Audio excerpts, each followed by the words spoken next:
যেভাবে অত্যাচার করেছে এক গাদা নব্য বিজেপি, এই নব্য বিজেপিরা তাদের ক্ষমতা হলো না যে তৃণমূলের দুর্নীতিবাজ বদমাইশ যারা বেইমানি করে এখন তৃণমূল থেকে ভালো তৃণমূলী হয়েছে তাদেরকে অত্যাচার করতে। আর এরা কি করলো, স্বপ্না ভাদুরী তার উপর অনেকগুলো ছেলে, বেশ কিছু লোক ধামড়া ধামড়া বুড়ো, কেউ বিরাট ক্ষমতাধর মানে মাস্তান, এরা এমনভাবে তার উপর টর্চার করেছে, মেন্টাল টর্চার করেছে, অত্যাচার করেছে ডিম থেরাপির নাম করে, যা চোখে দেখা যায় না। দেখুন, স্বপ্না ভাদুরী একজন সমাজকর্মী, তার বাক স্বাধীনতা, সে রাজ্য সরকারের বিজেপির রাজ্য সরকারের আগে বিরোধী থাকার সময় রাজনৈতিক ব্যক্তিত্বরা যেরকমভাবে অপোজিট পক্ষকে নানাভাবে অত্যাচার করে, মানে মানসিকভাবে বলে বা কথাবার্তার মধ্যে অশালীন কথাও বলে ফেলে, ঠিক স্বপ্না ভাদুরী অশালীন বলেছিলেন কিনা জানি না, কিন্তু স্বপ্না ভাদুরীর অপরাধ নাকি সে সংখ্যালঘু মুসলমান ভাইদের পাশে কথা বলেছিলেন, তাদের হয়ে। স্বপ্না ভাদুরী একজন প্রতিবাদী মানুষ, যে কিনা সনাতন ধর্মের, সে নিজে একজন সনাতন ধর্মাবলম্বী। ভণ্ড সনাতনীরা রাতারাতি বিজেপি সেজে তারা গতকাল স্বপ্না ভাদুরীর উপর ভয়ঙ্করভাবে টর্চার করেছে, কিন্তু তারা এটা বুঝছে না, এটা এখনো জানে না যে স্বপ্না ভাদুরী কিন্তু কোনো দুর্নীতির সঙ্গে যুক্ত নয়, কোনো টাকা খায়নি, কোনো ঘুষ খায়নি, কোনো অত্যাচার করেনি, কিচ্ছু করেনি। তার বাক স্বাধীনতা, সে প্রতিবাদ করেছে, জোরের সঙ্গে প্রতিবাদ করেছে। আজকের তারিখ পর্যন্ত পশ্চিমবঙ্গের সরকার কিন্তু স্বপ্না ভাদুরীর উপর কোনো রকম কেস দেয়নি।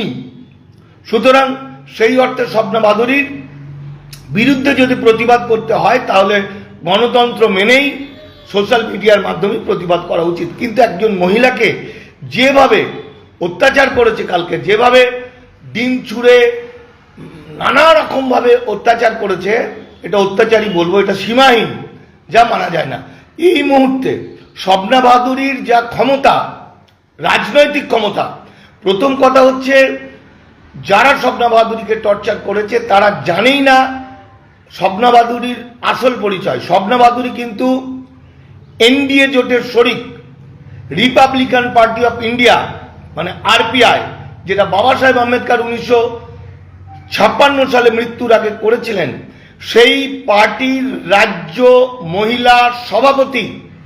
স্বপ্না ভাদুরীকে প্রোটেক্ট করার দায়িত্ব ছিল রাজ্য সরকারের, কিন্তু স্বপ্না ভাদুরী যে কোনো কারণে আগে থেকে পুলিশকে জানায়নি, পুলিশকে তাকে প্রোটেকশন দেওয়ার ও প্রোটেকশন নেয়নি। সুতরাং স্বপ্না ভাদুরীর উপর যেভাবে মানসিক টর্চার এবং যেভাবে হেকেল করা হয়েছে, আখেরে স্বপ্না ভাদুরীর কিন্তু প্রচার হয়ে গেছে, নেগেটিভ পাবলিসিটিটা অনেক বেশি পজিটিভ হয়ে যায়। স্বপ্না ভাদুরী সত্যি সত্যি যে তথাকথিত আমি ব্রাহ্মণ্যবাদের বিরুদ্ধে বা মুসলিম ভাইদের পাশে দাঁড়িয়েছিল, সংখ্যালঘু মুসলিমদের কাছে দাঁড়িয়েছিল এবং অন্যায়ের বিরুদ্ধে প্রতিবাদ করেছিল, এটা প্রমাণিত হয়ে গেল। যদি তা না করতো তাহলে স্বপ্না ভাদুরীর ওপর কিছু বদমাইশ লোক এরকমভাবে অত্যাচার করতে পারতো না। স্বপ্না ভাদুরী যদি এখন এফআইআর করে, তিনি এফআইআর করতে চান না। কেন চান না?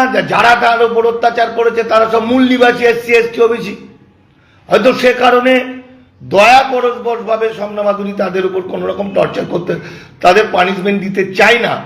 কিন্তু স্বপ্না ভাদুরী যদি এখন থানায় এফআইআর করে, যে কজন স্বপ্না ভাদুরীকে অত্যাচার করেছে সেই প্রত্যেকে ধরা পড়ে যাবে। কারণ এনডিএ জোটের বা বিজেপি জোটের শরিক আরপিআই পার্টি বা রিপাবলিকান পার্টির স্বপ্না ভাদুরী রাজ্য স্তরের রাজ্য সভাপতি। অর্থাৎ স্বপ্না ভাদুরীর একটা চিঠি আজকে 20-50 জন যারা তার উপর টর্চার করেছে তাদের জেল হাজত হতে পারে। আমি জানি না স্বপ্না ভাদুরীর এফআইআর করবে কিনা, কিন্তু যেহেতু সে মানুষের কাজ করে হয়তো এফআইআর করবে না। কিন্তু যেটা ঘটেছে সেটা সঠিক ঘটেনি।